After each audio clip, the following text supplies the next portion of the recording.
Alhamdulillahi ala ihsanih wa syukru lahu ala taufiqihi wa amtinanih. Asyhadu an la ilaha illallah wahdahu la syarika lahu ta'ziman li sya'nih. Wa asyhadu anna Muhammadan abduhu wa rasuluhu da'ila ridwanih. Allahumma salli alaihi wa ala alihi wa ashabihi wa ikhwanih. Hadirin dan hadirat yang dirahmati oleh Allah Subhanahu wa taala. Puji dan syukur kita panjatkan selalu kepada Rabb kita Allah Subhanahu wa taala yang masih memberikan kita nafas dan kehidupan untuk bisa menyambung peribadatan kita kepada Allah Subhanahu wa taala. Dan alhamdulillah pada malam hari ini kita bisa salat maghrib berjamaah. Semoga salat kita diterima oleh Allah Subhanahu wa taala. Salawat dan salam tercurahkan selalu kepada junjungan kita Nabi Muhammad sallallahu alaihi wasallam dan juga kepada keluarganya serta seluruh sahabat beliau tanpa terkecuali. Kita pada malam hari ini akan masuk pada bab berikutnya tentang babus syafa'ah. Tentang syafaat. Syafaat dalam bahasa Arab diambil dari syafa' dan syafa' artinya adalah genap, ya. Kenapa? Karena seorang ya al-mustashfi' yang meminta syafaat, dia meminta kepada asy-syafi' bantuannya agar memberi syafaat kepadanya untuk memohon pertolongan atau bantuan kepada pihak ketiga. Maka tatkala al-mustashfi' yang meminta syafaat dibantu oleh asy-syafi' yang memberi syafaat, maka tadinya dia sendirian, sekarang menjadi apa? Genap. Maka disebut dengan asy-syafa'at, ya. Yang dari syafa' yang artinya genap. Adapun bahasan kita, ya, syafaat yang berkaitan dengan masalah tauhid, yaitu kita akan menyinggung tentang penyimpangan-penyimpangan manusia dalam bab asy-syafa'at. Secara umum kita bisa menjelaskan bahwasanya sikap firqah-firqah atau kelompok-kelompok terhadap syafaat. Maka secara umum ada 3, ya. Yang pertama adalah ahlul bidah, ya, atau al-khawarij wal mu'tazilah. Al-khawarij dan mu'tazilah mengingkari syafaat kepada pelaku dosa besar. Kenapa? Keyakinan mereka barang siapa yang sudah masuk neraka tidak bakalan keluar lagi, ya. Sehingga kata mereka tidak ada syafaat. Adapun syafaat datang dari hadis-hadis dalam Sahih Bukhari atau Sahih Muslim yang di mana Allah mengatakan akhriju minan nari man kana fi qalbi mithqala dzarratin min iman, keluarkanlah dari neraka jahanam orang yang masih ada imannya meskipun sebesar dzarrah. Kata mereka hadis ahad. Maka kita tidak terima. Adapun dalil-dalil yang banyak tentang syafaat, maksudnya yang mereka tetapkan adalah syafaat untuk mengangkat derajat orang-orang yang masuk surga. Baik.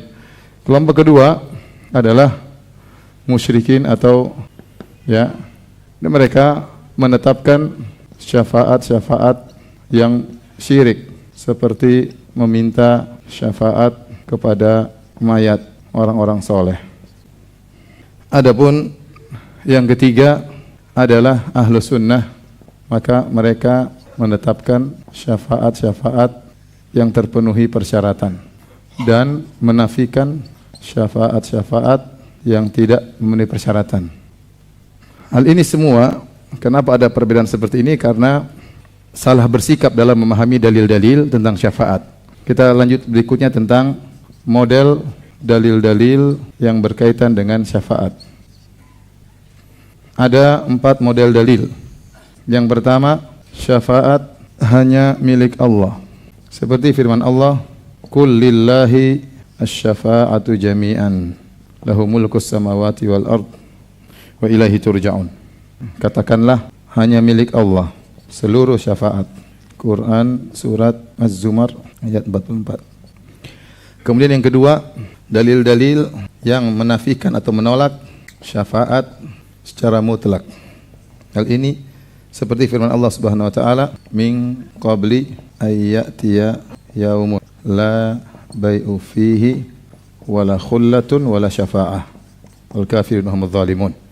Yang artinya sebelum datang hari yang tidak ada jual beli, tidak ada persahabatan dan tidak ada syafaat. Surah Al-Baqarah ayat 254. Di sini Allah menolak syafaat, dinafikan secara mutlak. Sebelum datang min qabli ayati yaumun la bai'un fihi wala khullatu wala syafa'ah. Tidak ada nanti hari kiamat, tidak ada nama jual beli, tidak ada persahabatan dan tidak ada syafaat. Berarti syafaat tidak ada. Dan dalil ini yang dijadikan dalil oleh orang-orang Khawarij dan Mu'tazilah. Mereka hanya memandang terhadap dalil-dalil yang menolak syafaat secara mutlak. Paham? Contohnya lagi, ma lidzalimina min hamimin wala syafi'in yuta'. Dalam surat Ghafir. Artinya tidak ada bagi orang-orang zalim pada hari kiamat kelak sahabat atau dan juga pemberi syafaat. Jelas kata mereka bahwasanya Allah menolak adanya syafaat. Ini ayat-ayat kata Allah tidak ada bagi orang zalim sahabat, tidak ada juga pemberi syafaat. Kemudian yang ketiga, dalil-dalil yang menafikan syafaat untuk orang-orang kafir dan musyrik. Dan ini banyak ya. Seperti Allah Subhanahu wa taala dalam surat Al-Muddatsir, "Ma salakakum fi saqar?" Apa yang buat kalian masuk dalam neraka? Saqar. Qalu lam nakum minal musallin wa lam nakun nut'imul miskin wa kunna nakhudhu ma'al khadhin wa kunna nukadzibu yaumiddin. Kami dulu tidak salat, kami tidak memberi makan kepada fakir miskin, dan kami dahulu mendustakan hari kebangkitan hatta atanal yaqin, sampai datang kematian kepada kami. Kata Allah, "Fama tanfa'uhum syafa'atu syafi'in." Tidak bermanfaat bagi mereka syafaatnya para pemberi syafaat. Al-Muddatsir ayat 48. Dan dalil yang keempat, model dalil yang keempat adalah dalil-dalil yang menetapkan adanya syafaat jika terpenuhi persyaratan. Persyaratan tersebut secara umum ada tiga, yaitu yang pertama, izin Allah kepada pemberi syafaat, yang tentunya berarti Allah ridha kepada Allah atau ridha Allah kepada pemberi syafaat. Yang ketiga adalah ridha Allah kepada yang diberi syafaat. Baik. Di sini ada 4 model dalil syafaat. Dalil bahwasanya syafaat adalah milik Allah. Yang kedua, dalil menafikan syafaat secara mutlak. Yang ketiga, dalil menafikan syafaat untuk orang kafir dan musyrikin. Yang keempat, dalil yang menetapkan adanya syafaat. Nah, ahlul bidah ya, Khawarij, Mu'tazilah hanya melihat dalil ini yang menafikan syafaat secara mutlak dan yang menafikan syafaat orang-orang apa? Kafir dan musyrik. Mereka hanya melihat dua ini. Apalagi menurut mereka para pelaku dosa besar pasti masuk neraka. Khawarij mengatakan pelaku dosa besar kafir dan di neraka jahanam kekal selama-lamanya. Mu'tazilah mengatakan pelaku dosa besar kafir atau tidak? Tidak. Tapi fi manzilah baina manzilatain. Di antara dua kedudukan, antara tidak mukmin, tidak kafir, tapi kekal dalam neraka jahanam. Sama saja intinya ya. Bedanya di mana? Bedanya kalau menurut Khawarij pelaku dosa besar di nerakanya orang kafir, tidak mungkin keluar. Mu'tazilah di nerakanya yang lebih naik sedikit ya, tetapi sama saja kekal dalam neraka jahanam. Baik. Adapun mereka kaum musyrikin hanya melihat dalil-dalil seperti ini, bahwasanya syafaat pasti terpenuhi, dan kata mereka orang-orang salihin pasti diberi izin. Mereka punya kedudukan di sisi Allah Subhanahu wa taala, maka kita minta syafaat kepada mereka. Mereka lupa bahwasanya syafaat itu harus ada persyaratannya. Adapun Ahlussunnah wal Jamaah, maka mereka menggabungkan seluruh dalil. Mereka tahu bahwasanya ada syafaat yang dinafikan. Syafaat dinafikan. Kemudian dinafikan secara mutlak. Kemudian dalil yang kedua, syafaat terhadap orang musyrikin juga dinafikan, maka ini masuk dalam model yang kedua. Namun ada yang muqayyad, yaitu syafaat yang diberi izin oleh Allah Subhanahu wa taala, dan dalilnya sangat banyak. Dan tatkala kita tahu bahwasanya syafaat itu hanya bisa terjadi dengan izin Allah, dengan ridha Allah, maka ini menunjukkan bahwasanya seluruh syafaat hanya milik siapa? Allah Subhanahu wa taala. Karena toh kembalinya harus dengan izin Allah Subhanahu wa taala. Ya. Adapun dalil tentang ini ya, seperti firman Allah Subhanahu wa taala dalam surat Maryam 87, contohnya la yamlikuna syafa'at illa man ittakhadha indar rahmani ahda. Tidak ada yang memiliki syafaat kecuali yang telah mengambil perjanjian dari Allah Subhanahu wa taala. Seperti juga firman Allah Subhanahu wa taala, yauma idzil la tanfa'u syafa'ah illa man adzina lahu rahman. Tidak ada bermanfaat syafaat kecuali yang diizinkan oleh Allah Subhanahu wa taala.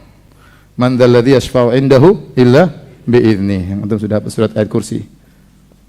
Dan banyak ayat seperti ini. Wa kam min malakin fis samawati la tughni syafa'atuhum syai'an illa min ba'di ayyadana Allah lima yasha'u wa yarda. Contoh ayat yang terakhir sebenarnya banyak. Wa kam min malakin. Betapa banyak malaikat fis samawat la tughni syafa'atuhum syai'an. illa min ba'di ayyadzanallah liman yasha wa yarda, dalam surat An-Najm.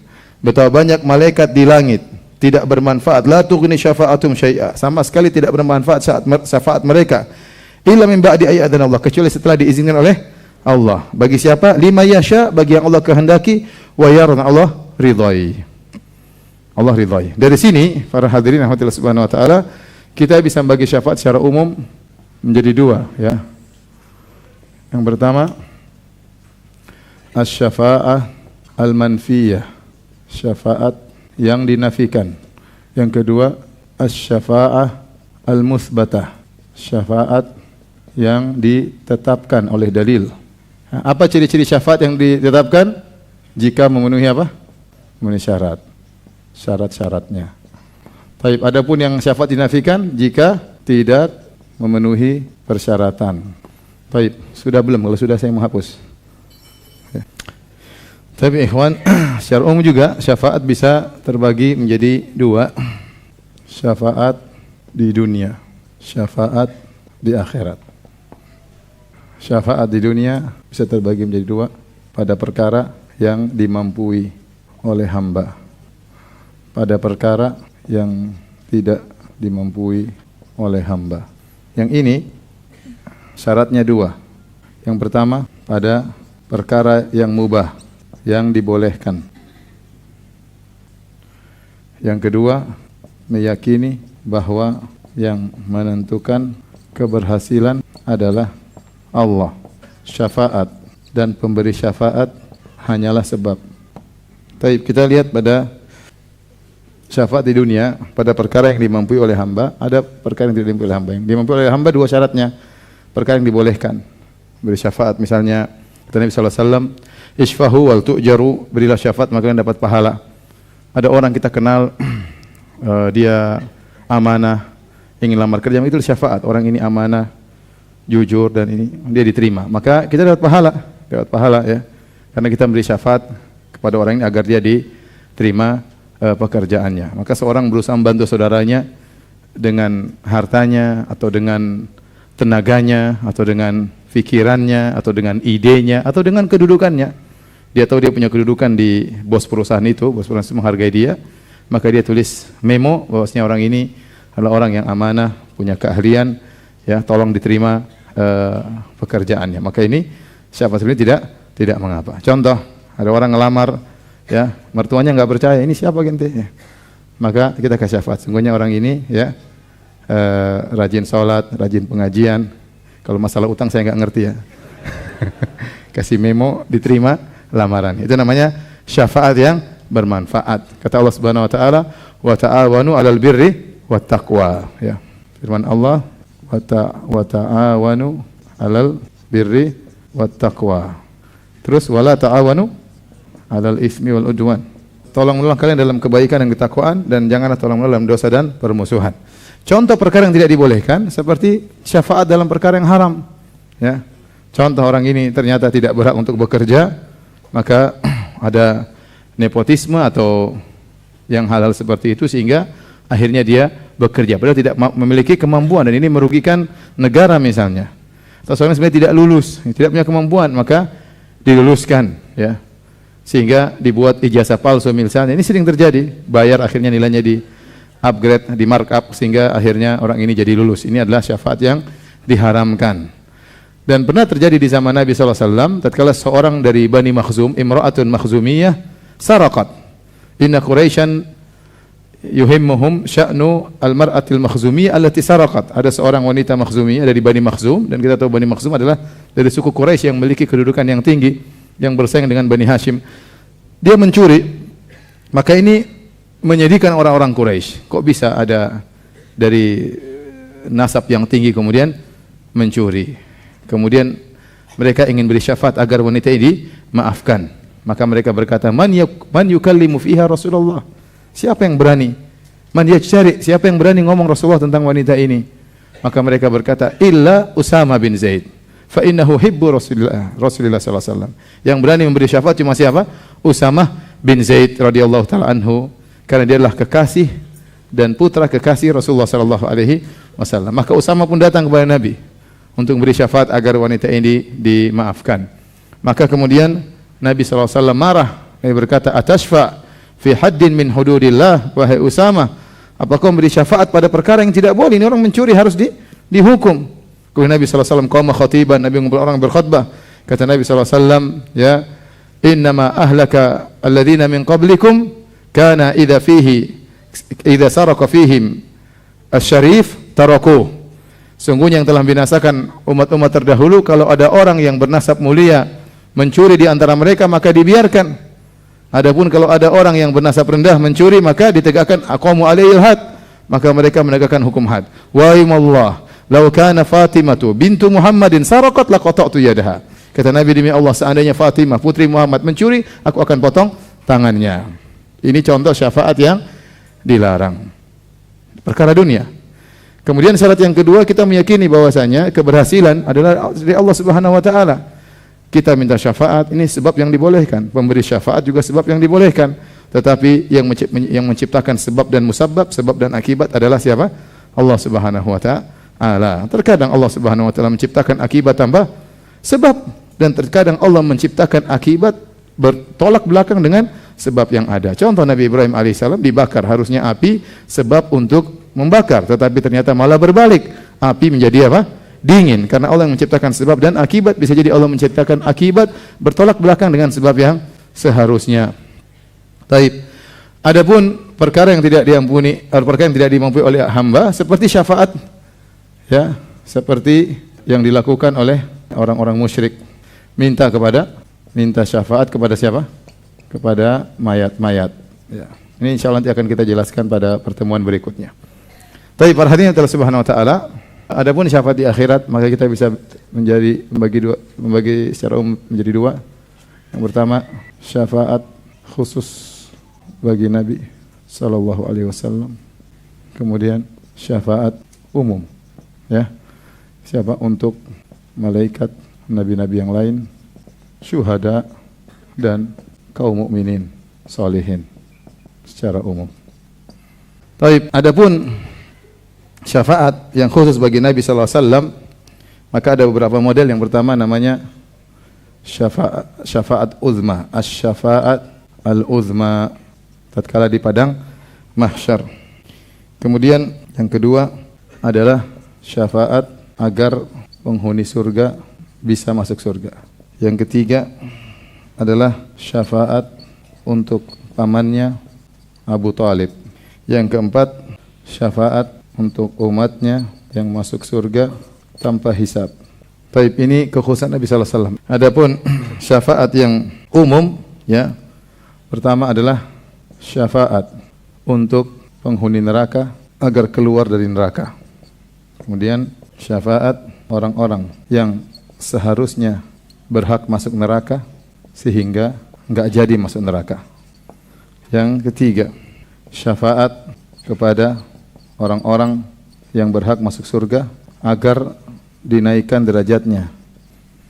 Inilah yang ketiga, kira-kira ini. Tayyib. Kita akan jelaskan. Yang pertama dari syafaat yang khusus merupakan khususan Nabi sallallahu alaihi wasallam adalah syafaat al-uzma.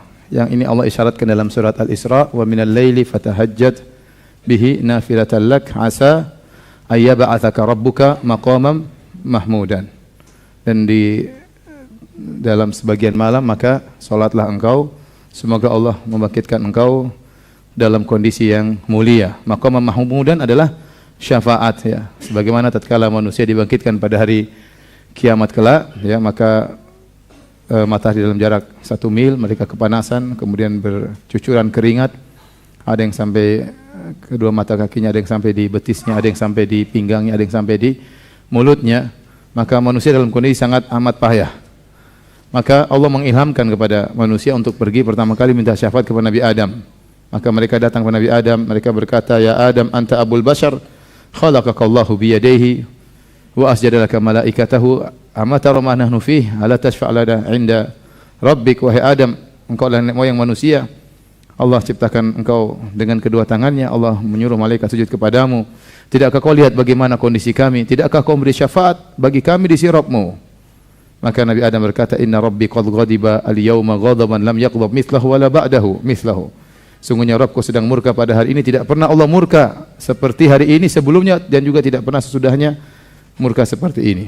Sungguhnya Allah telah melarangku untuk mendekati suatu pohon tapi aku melanggarnya. Kata Adam, "Nafsi nafsi." Nafsi-nafsi ini dijelaskan oleh para ulama, maksudnya aku juga butuh syafaat. Aku juga butuh syafaat. Jiwaku juga butuh syafaat. Jiwaku juga butuh syafaat.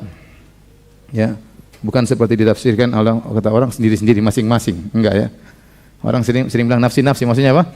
Urusan masing-masing, enggak ya. Ya, Nabi Adam tidak setega itu bilang sama umatnya masing-masing ya.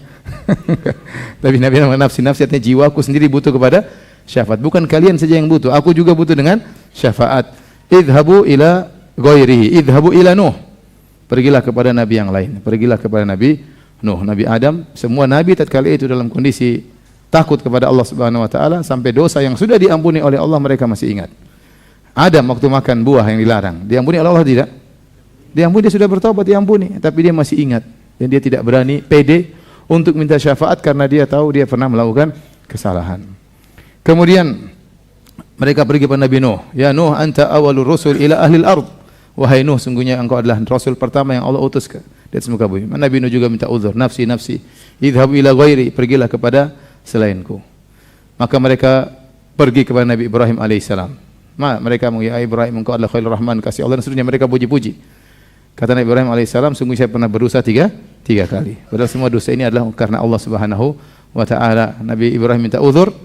Nabi Ibrahim berkata, "Idhabu ila ghairi." Pergilah kepada selainku. Kemudian mereka pergi menuju ke Nabi Musa. Nabi Musa juga minta uzur. Kata Nabi Musa, ya, "Inni qad qataltu nafsan lam umar bi qatliha." Sungguhnya aku telah membunuh seorang yang aku dilarang membunuhnya. Aku punya salah.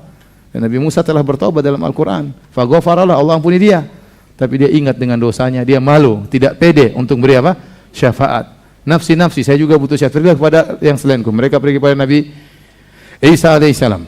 Ternyata Nabi Isa juga minta uzur, tidak bisa. Akhirnya mereka pergi kepada Nabi Muhammad sallallahu alaihi wasallam, analah, aku yang akan beri syafaat. Maka Rasulullah SAW pun sujud. Kemudian Rasulullah SAW memuji Allah bimahamid, dengan pujian-pujian yang belum diajarkan oleh Nabi tatkala Nabi masih hidup. Pujian-pujian yang sangat indah kepada Allah yang Nabi belum punya ilmunya.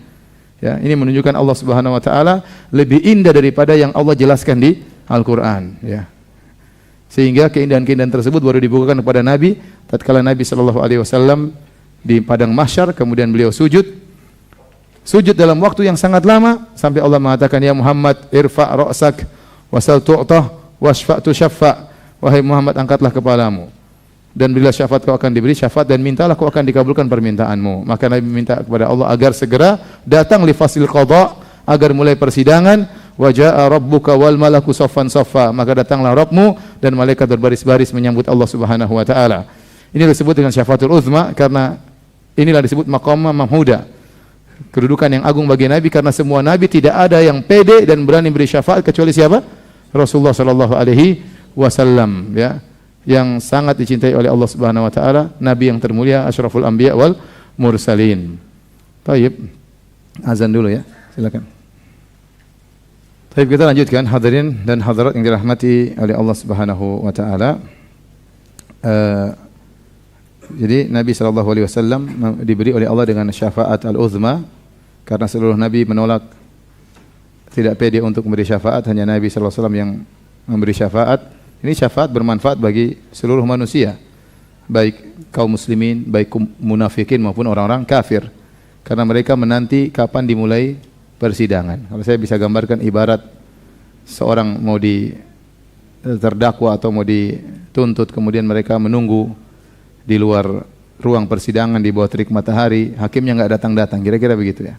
Sementara waktu penungguan sangat lama, matahari terik, ya, mereka gelisah, ya, kehausan, kelaparan, dan akhirnya setelah Nabi beri syafaat, maka Allah pun datang untuk memulai apa?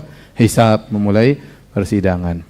Adapun syafaat kedua yang khusus merupakan syafaat Nabi sallallahu alaihi wasallam, yaitu syafaat agar penghuni surga masuk surga. An Anas ibni Malik radhiyallahu anhu, dari sahabat Anas bin Malik radhiyallahu anhu, beliau berkata, qala Rasulullah sallam bersabda, "Ati babal jannah," aku mendatangi pintu surga. Yaumal qiyamah, pada hari kiamat. Fa astaftihu, maka aku pun meminta agar dibukakan pintu surga tersebut. Fa yaqulul khazin, maka penjaga surga berkata, man anta, siapa engkau? Fa aqul Muhammad, aku adalah Muhammad. Fa yaqul, maka penjaga surga berkata, bika umirtu la aftahu li ahadin qablak. Ruwahu Muslim. Aku diperintahkan untukmu dan aku tidak membukakan kepada seorang pun pintu surga sebelum engkau. Jadi yang pertama kali dibuka pintu surga siapa? Nabi sallallahu alaihi wasallam. Baru kemudian penghuni surga bisa masuk surga. Demikian dalam riwayat yang lain Nabi berkata, ana awwalu syafi'in fil jannah. Aku adalah orang pertama kali memberi syafaat di surga. Yang ketiga yang merupakan syafaat khusus Nabi sallallahu alaihi wasallam, syafaat Rasulullah SAW kepada pamannya Abu Talib. Ini syafaat khusus ya, dan kita tahu bahwasanya orang-orang kafir secara umum tidak mungkin dapat syafaat ya, tetapi Nabi dikhususkan sebagai bentuk kemuliaan kepada Nabi SAW ya. Nabi memberi syafaat kepada pamannya bukan untuk keluar dari neraka jahanam, tapi hanya sekedar diringankan nerakanya ya. Dalam hadis, dan ini hadis tentang Abu Talib masuk neraka banyak, diriwayatkan oleh Abu Hurairah, diriwayatkan oleh Ibnu Abbas, diriwayatkan oleh Abbas bin Abdul Muttalib, diriwayatkan oleh Abu Sa'id Al-Khudri ya, karena sebagian orang meragukan hadis-hadis ini, bahkan mendhaifkan hadis-hadis ini meskipun dalam Sahih Bukhari dan Sahih Muslim ya. Ya. Apalagi orang-orang Syiah mereka mengatakan Abu Talib lebih mulia daripada Abu Bakar dan Umar. Abu Talib lebih mulia daripada kaum Muhajirin, kaum Ansar. Ini yang tidak benar ya. Abu Talib di neraka Jahannam. Dari hadis Abu Sa'id Al-Khudri radhiyallahu anhu, Rasulullah SAW berkata, tatkala disebutkan dzukira indahu ammuhu Abu Talib, tatkala disebutkan pamannya di sisi Nabi SAW, maka Nabi berkata, la'allahu tanfa'uhu syafaati yaumal qiyamah. Semoga syafaatku bermanfaat baginya pada hari kiamat. Dan ini juga pernah ditanyakan oleh pamannya, saudaranya Abu Talib, yaitu Al-Abbas bin Abdul Muttalib. Wahai ya Rasulullah, bagaimana pamanmu Abu Talib? Bagaimana saudaraku? Bukankah dia dulu membelamu tatkala di dunia? Ya, maka Nabi SAW mengatakan, ya laula ana lakana fi darkil asfali minan nar. Kalau bukan karena syafaatku, dia sudah berada di neraka jahanam yang paling dasar ya. Beliau juga berkata, fayuj'alu fi dhahdahin min narin yablughu ka'baihi yagli minhu dimaguhu. Rawahul Bukhari dan Muslim. Maka Abu Talib diringankan dosanya, diringankan siksaannya sehingga diletakkan fi dhahdah. Dhahdah itu seperti misalnya sungai yang surut tapi masih ada airnya sedikit. Kemudian orang melangkah di sungai tersebut, airnya cuma mengenai kakinya atau mengenai mata kakinya. Bukan sungai yang airnya apa? Dalam. Itu namanya dhahdah. Maka Abu Talib disiksa di neraka seperti hanya keserempet api neraka. Api nerakanya tidak sampai ke betisnya, cuma sampai di mata kakinya. Kata Nabi SAW, dia berada fi dhahdah min nar, percikan api, ya buluku ka'baihi, sampai di kedua mata kakinya, ya gliminhu dimagu, tapi itu membuat otaknya mendidih. Dan ini adalah ahwanu ahli nari adzaban yaumal qiyamah, penghuni neraka yang paling ringan azabnya pada hari kiamat, di antaranya Abu Talib. Ya, dan ini bukan mengeluarkan dia dari neraka jahanam, tetap abadi di neraka, tapi siksaannya dikurangi. Dan ini khusus buat Nabi sallallahu alaihi wasallam. Kemudian yang keempat, syafaat Rasulullah sallallahu alaihi wasallam agar orang-orang dari umatnya yang masuk surga tanpa hisab masuk ke dalam surga. Ini disebut oleh sebagian ulama, mereka berdalil dengan hadis Abu Hurairah yang panjang dalam syafaat. Di situ Nabi berkata atau dikatakan, "Tsumma yuqal ya Muhammad, irfa ra'sak sal tu'tah washfa' tushaffa." Wahai Muhammad, angkatlah kepalamu dan mintalah kau akan dikabulkan, dan bila syafaat kau akan diberi syafaat. Fa arfa'u ra'si, aku pun mengangkat kepalaku. Fa aqulu, aku berkata, ummati ya Rabbi, ummati ya Rabbi, ya Rabbku umatku, ya Rabbku umatku. Ummati ya Rabbi, ya Rabbku umatku. Fa yuqal, maka dikatakan kepadaku, ya Muhammad, adkhil min ummatika man la hisaba alaihim minal babil aiman min abwabil jannah.